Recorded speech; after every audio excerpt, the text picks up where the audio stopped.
माननीय राजसाहेब ठाकरेंच्या आदेशानवे आम्ही सर्व महाराष्ट्र नवनिर्माण सेनेचे कार्यकर्ते बंधू भगिनी अनेक वेळा आपल्या समक्ष आयुक्त मॅडम असेल, कलेक्टर असतील, विभागीय आयुक्त असतील, यांना अनेक वेळा आम्ही निवेदन दिले, परंतु एकही निवेदनाचा उपयोग होत नाही। आयुक्त मॅडम आम्हाला नेहमी सांगतात की आता सिंहस्थ आहे, आम्ही कामं धरणार नाही। अरे मग तुम्ही कामं धरणार नाही, मग आयुक्तचं सरकार तर मोठमोठ्या गप्पा मारतं। प्रयागराजला 65 कोटी लोक आले, अरे घरात लोक झोपले होते का नाही? 150 कोटी लोकसंख्या 65 कोटी म्हणे प्रयागराजला आले असतील, चला मान्य करू, पण नाशिकचं काय?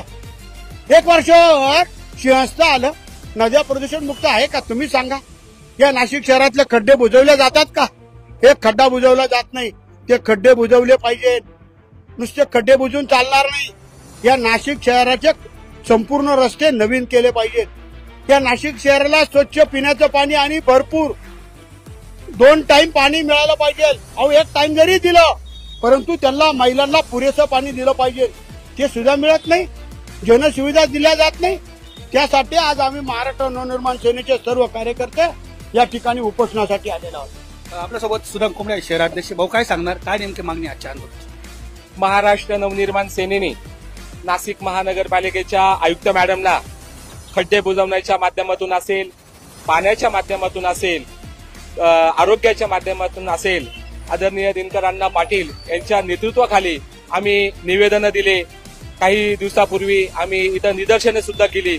वर्तमानपत्रामधून जे काही दत्तक नाशिक घेतलेलं होतं, त्या दत्तक नाशिकच्या आम्ही मागण्या सुद्धा मांडल्या, परंतु कुठल्याही प्रकारचा उपयोग होत नाहीये। नुसतं सिंहस्थाच्या नावाखाली हे लोक पळताय आणि सिंहस्थाचं नाव सांगून फक्त दिवस काढून घेताय, परंतु माझ्या माता माऊल्यांना पाणी नाहीये आणि संपूर्ण शहरामध्ये संपूर्ण शहर खड्डेमय झालेलं आहे। आणि आज जर बघितलं तर कुठल्याही कोपऱ्यात जा खड्डे पडलेले आहे, कुठल्याही कोपऱ्यात जा पाण्याची समस्या आहे, कुठल्याही कोपऱ्यात जा आरोग्याची समस्या आहे। ही नाशिक महानगरपालिका करते काय? हा प्रश्न आम्हाला आयुक्त मॅडमला करायचा आहे, नाशिक महानगरपालिकेच्या अधिकाऱ्यांना करायचा आहे। म्हणून जर आमचं आज आम्ही इथं निदर्शनं करत आहोत, आयुक्त मॅडमला आम्ही निवेदन देणार आहोत, जर त्यांनी याची दखल घेतली नाही तर याचे गंभीर परिणाम यांना भोगावे लागतील आणि महाराष्ट्र नवनिर्माण सेनेच्या माध्यमातून मोठं जन आंदोलन